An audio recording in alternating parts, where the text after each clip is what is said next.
Well, good morning and welcome to today's introduction to the Gospel of John in our Bible through the years. So we have come to the end of, the beginning of the end of the Gospels today as we move on to the fourth Gospel written, we think, by John, who was the son of Zebedee, brother of James, disciple of Jesus, a fisherman by trade, and refers to himself maybe slightly immodestly throughout the gospel as the disciple who Jesus loved. And this gospel written probably around maybe the 70 AD to 100 AD, someone within that period, someone after the kind of fall of Jerusalem and the Romans kind of sacking Jerusalem, all the way through to what we think is around about the end of John's life, which is around AD 100. So that's the kind of dating of John's Gospel. And I love John's Gospel. It's one of my favourite Gospels, if you're allowed to have favourite Gospels, although there's wonderful bits in each of them.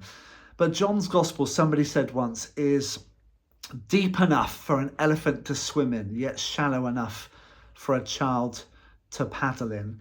And so there are bits of John's Gospel that are so, unbelievably deep, weighty, beautiful, mysterious words. And yet at the same time, there is an accessibility, there is a wonderful relatability to what John has chosen to record in these words, which can strike us at a very simple and very kind of immediate level as well. Just to give you a breakdown of John's Gospel, we've got chapter 1, which is the prologue. This is the wonderful, poetic, beautiful, in the beginning was the Word, and the Word was with God, and the Word was God. He was with God in the beginning. Now, the word for word we have in Greek is logos. Logos was not just the word for word in Greek, but it was a philosophical concept. So the Greeks believed in this kind of universal kind of logic that was in all things and kind of permeated all things and which kind of held things together. And they referred to this as the word, as the logos that was there in and around the world. And so John is being polemic, and he's kind of taking that concept that the Greeks believed in. He said, okay, you want to talk about the word? I'll talk to you about the word. In the beginning was the word, and the word was with God, and the word was God. He was with God in the beginning. Nothing was made without him, and everything that has been made was made through him. But then those wonderful words, the word, this kind of deity that is existent and in all things and permeates all things, became flesh and lived among us. And there's not, you can't underestimate the impact of those words, that God would become human. The message puts it, he pitched his tent and moved into the neighborhood. You got that in chapter 1, enough just there in chapter 1.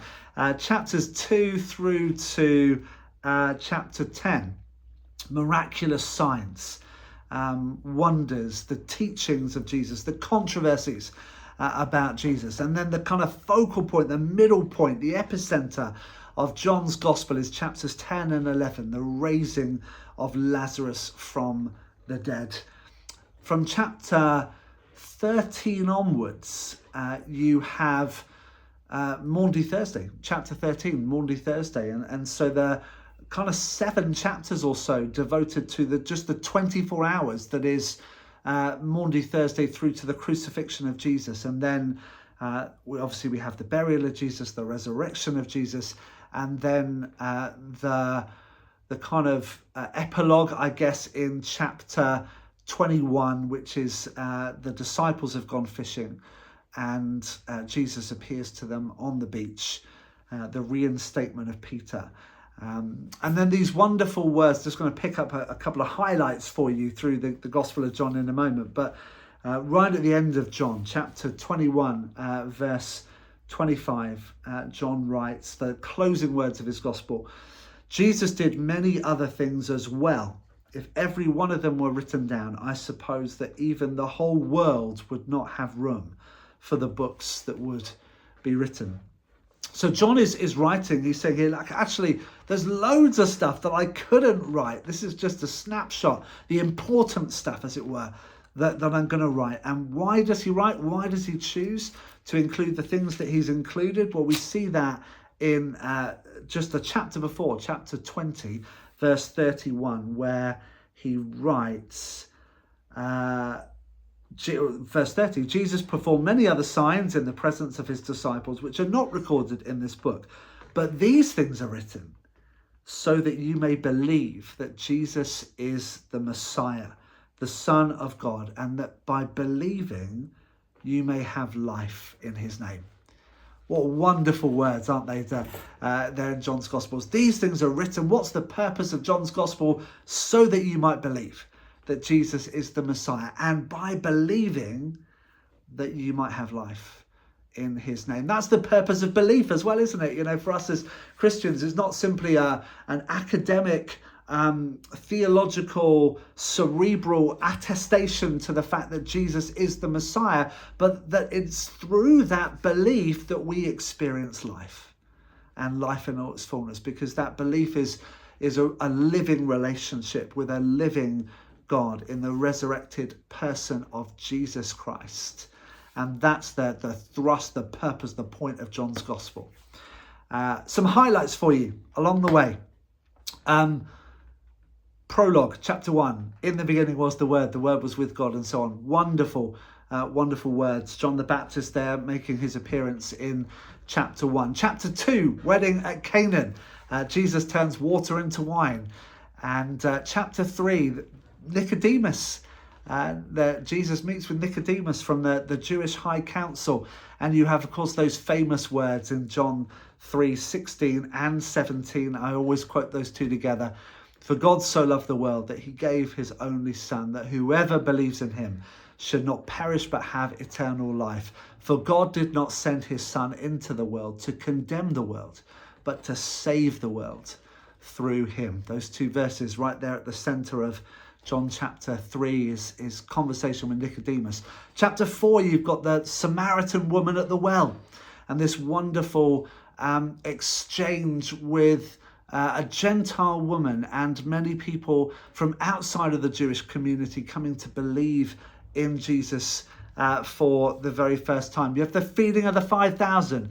You have Jesus walking on the water. And that's just the first 6 chapters of John's Gospel. Many other sayings that are there as well. The I am sayings of Jesus, which are exclusive to John's Gospel. So you have, I am the bread of life. I am the light of the world. I am the door. I am the good shepherd. I am the resurrection and the life.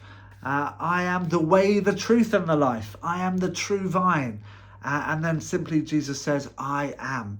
So many of those statements exclusive to John's Gospel, and we'll find them as we read these words in the coming days. So look out for those particular sayings and maybe write them down when you come across them and make some notes. You know, Jesus says, I am the light of the world. What does he mean by that? When he says, you know, I am the light of the world. Whoever lives in me will not walk in darkness, but have the light of life. So I am the bread of life. Whoever comes to me will never be hungry. So write down here what Jesus has said and what that means for you. So if you come to Jesus, you might experience a satisfying for the hungers that you have. If you come to Jesus, you might walk in light and not in darkness. Maybe as we go through, make a note of those as you go. But it's a wonderful way to finish off the Gospels with John's Gospel. And we're going to enjoy reading that together in the next few days. So I pray that as you do that, God really blesses you.